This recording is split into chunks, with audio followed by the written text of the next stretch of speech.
Salam sejahtera, saya dengan kumpulan saya yaitu kumpulan 5 akan membentangkan tentang geomorfologi yang diperhatikan ketika kerja lapangan kami yaitu sewaktu 8 Disember 2023. Sebelum itu, nama saya Brian Jung Siang Eun, logometrik saya ialah BS23110220 dan saya akan melakukan video ini dengan membentangkan tentang geomorfologi yang boleh diperhatikan di lokasi pertama.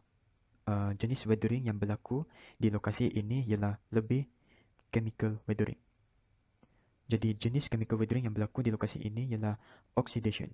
Jadi oxidation ni ialah reaksi apabila oksigen bertindak balas dengan tanah melalui air ataupun atmosfer. Dan oxidation ini boleh berterusan jika kelembapan ataupun moisture dalam air masih ada. Jadi bukti kepada pernyataan tadi ialah kami boleh lihat ketika di lokasi tersebut bahawa tanah berwarna oranye ataupun rusty red, dan ini memberi indikator kepada kami bahawa tanah tersebut mengandungi kandungan iron oxides yang tinggi, dan iron oxides ini terlibat dalam oxidation reaction. Jadi itulah sebab mengapa tanah tersebut berwarna oranye ataupun rusty red. Dan kedua ialah Sabah ini beriklim tropika. Maksud saya ini ialah Sabah ini sering berlakunya hujan, dia punya suhu pun selalu bertukar, dan kelembapan di Sabah amat tinggi. Jadi ini akan menggalakkan oxidation reaction untuk berlaku terutamanya di lokasi ini. Jadi seterusnya ialah faktor-faktor yang mempengaruhi weathering ataupun chemical weathering di lokasi ini. Jadi pertama ialah rock structure ataupun struktur tanah. Jadi kami boleh lihat bahawa terdapat retakan kepada tanah-tanah tersebut, dan retakan ini ataupun dikenali sebagai joints mempermudahkan air untuk menyerap masuk ke dalam tanah tersebut, dan ini akan mempermudahkan chemical weathering untuk berlaku. Seterusnya ialah iklim. Jadi seperti saya katakan tadi, Sabah ini beriklim tropika. Jadi Sabah ini suhu dia kerap berubah, kelembapan dia tinggi, dan cuaca hujan sering berlaku. Jadi ini akan menggalakkan oxidation reaction untuk lebih kerap berlaku, terutamanya di lokasi ini. Dan terakhir sekali, topografi lokasi tersebut. Jadi topografi di lokasi tersebut ialah cerun, seperti dalam slide ini. Curam kecurunan di lokasi ini agak tinggi, dan ini akan membolehkan tanah-tanah yang sebelum ini di bawah tanah didedahkan kepada hujan, dan ia akan membolehkan chemical weathering untuk berlaku di permukaan tanah tersebut. Jadi seterusnya ialah erosion yang berlaku di lokasi tersebut. Jadi jenis erosion ialah accelerated erosion. Jadi mengapa kami memilih accelerated erosion? Kerana seperti dalam gambar ini terdapat jalan raya, dan ini menunjukkan kami bahawa lokasi ini pernah melalui pembangunan jalan raya. Ketika pembangunan tersebut, sebahagian daripada tanah dikeluarkan untuk mempermudahkan jalan raya untuk terbentuk.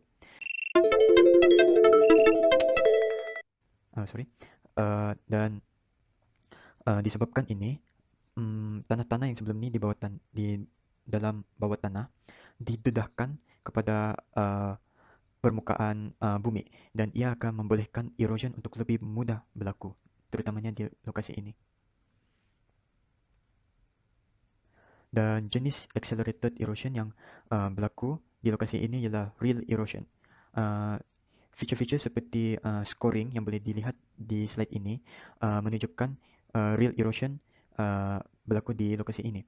Dan kami juga menggunakan salah satu ahli kumpulan kami sebagai skala, dan ini menunjukkan bahawa kedalaman erosion itu ataupun ketinggian melebihi 168 cm, iaitu ketinggian ahli kumpulan kami.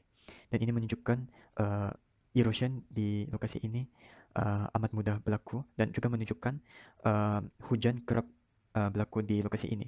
Kerana apabila bilangan surface runoff meningkat, real erosion juga akan lebih kewujudan real erosion juga akan lebih meningkat dia punya kemungkinan. Jadi faktor-faktor yang mempengaruhi pembentukan real erosion ini ialah pertama ground cover. Jadi seperti dalam gambar ini, tumbuh-tumbuhan terlalu bilangan tumbuh-tumbuhan terlalu sedikit di lokasi ini dan tidak memberi perlindungan yang cukup untuk memperlahankan erosion yang berlaku di lokasi ini. Dan ini akan mudah untuk meningkatkan bilangan surface runoff dan kepantasan surface runoff untuk uh, berlaku di lokasi ini dan ia akan memudahkan pembentukan real erosion. Kedua ialah slope gradient di lokasi tersebut. Apa maksud slope gradient ini ialah berapa curam cerun di lokasi tersebut. Jadi kecuraman cerun ini boleh mempengaruhi kepantasan air yang mengalir di atas cerun tersebut. Ini berdasarkan hydrolytic law yang menyatakan bahawa apabila kecuruman cerun itu meningkat, kepantasan air yang mengalir di atas cerun itu juga meningkat. Dan ini juga akan meningkatkan pembentukan erosion di lokasi tersebut. Dan dalam gambar ini ialah bukti cerun bertempat curamnya cerun di lokasi tersebut. Seterusnya ialah keadaan fizikal dan kimia tanah. Jadi kami telah mengambil gambar sampel tanah di lokasi tersebut dan mendapati bahawa tekstur tanah tersebut ialah halus dan disebabkan komposisi tanah tersebut ialah mempunyai ion oxide yang tinggi. Ini akan mempermudahkan erosion untuk berlaku di lokasi tersebut dan kepada tanah tersebut. Dan terakhir sekali ialah cuaca atau lebih khusus lagi ialah hujan. Jadi disebabkan iklim di Sabah ini ialah tropika, jadi cuaca hujan ini kerap berlaku dan disebabkan erosion ini boleh dipengaruhi dengan kekerapan, bilangan, kekuatan dan tempoh hujan. Kadar erosion ini sebagai contoh akan meningkat jika bilangan hujan itu juga meningkat. Jadi disebabkan iklim di negeri kita ini, kadar erosion di lokasi ini adalah lebih tinggi. Dengan itu, saya akan tamatkan pembentangan saya dan saya akan teruskan pembentangan ini kepada ahli kumpulan saya yang seterusnya. Terima kasih.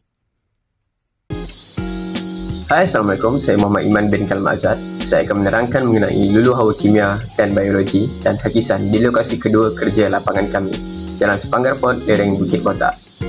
Terlebih dahulu, kita akan mengenal pasti batuan yang ada di tempat kejadian dan keadaan batuan serta persekitarannya. Yang pertama, batu lodak ataupun siltstone. Kedua, batu pasir ataupun sandstone. Dan yang ketiga, shell. Batu lodak terdiri daripada mica, quartza, feldspar dan mineral tanah liat, manakala batu pasir pula terdiri daripada aluminium oksida, kalsium oksida, besi oksida, kalium oksida, magnesium oksida, natrium oksida dan silikon dioksida. Dan akhir sekali, shell. Komposisi kimianya hampir sama dengan batuan lodak, mempunyai mineral tanah liat, quartza, feldspar, tambahan mineral karbonat dan besi oksida. Batuan di kawasan lapangan berwarna seperti perang dan berkarat, kecil dan rapuh. Sekitar kawasan terdapat beberapa jenis tumbuhan. Termasuk pada topik pertama, lulu hawa kimia. Lulu hawa kimia yang didapati di kawasan lapangan adalah hidrasi. Komposisi batu yang mempunyai banyak mineral aluminium oksida dan besi oksida akan mengembang apabila ada kehadiran molekul air ion hidrat. Pengembangan ini akan menyebabkan mineral terurai dan membolehkan pembentukan kompor baru terbentuk. Dalam arti kata lain, mineral kehilangan kilauannya dan menjadi lembut. Lulu hawa kedua pula adalah hidrolisis. Kehadiran molekul air yang menggantikan kat ion seperti kalium, natrium, magnesium dan kalsium di dalam komposisi batu menyebabkan batuan tersebut terurai dan menjadi lebih kecil. Lulu hawa kimia terakhir adalah pengoksidaan. Penyerapan oksigen terjadi apabila terlarut di dalam tanah dan air yang terdapat di atmosfera. Pengoksidaan lebih aktif di kawasan yang lembap dan mineral yang mengandungi ferrum dan magnesium. Pengoksidaan bukan sahaja menguraikan batu, ia juga akan menyebabkan batu kelihatan seperti berkarat. Kita teruskan kepada lulu hawa biologi. Secara ringkasnya, bakteria-bakteria yang ada akan mengoksidakan setengah elemen seperti ferrum oksida, manakala secara fizikal, pertumbuhan akar pokok akan ditembusi dan pembesaran retakan batuan permulaan boleh menyumbang kepada pecahan batuan. Mengenai tumbuhan, Fungsi penting tumbuh-tumbuhan adalah untuk memperlahankan kadar air larian hujan dan meningkatkan penyusupan. Namun, tumbuh-tumbuhan menyumbang banyak kepada pembangunan tanah. Akar memecahkan batu secara fizikal apabila bahan organik mati dan terkumpul di permukaan. Ia mencetuskan beberapa proses seluruh hawa kimia. Assalamualaikum warahmatullahi wabarakatuh dan salam sejahtera. Nama saya Muhammad Auji bin Jeffrey bernomor matriks BS 23160386. Dan hari ini saya akan membincangkan berkaitan dengan geomorfologi di salah satu kawasan yang telah kami lawati pada minggu lalu pada field trip ataupun kerja lapangan yang telah berlaku. So, saya akan membincangkan berkaitan dengan lokasi kedua field trip kami, iaitu Jalan Sepanggar Port.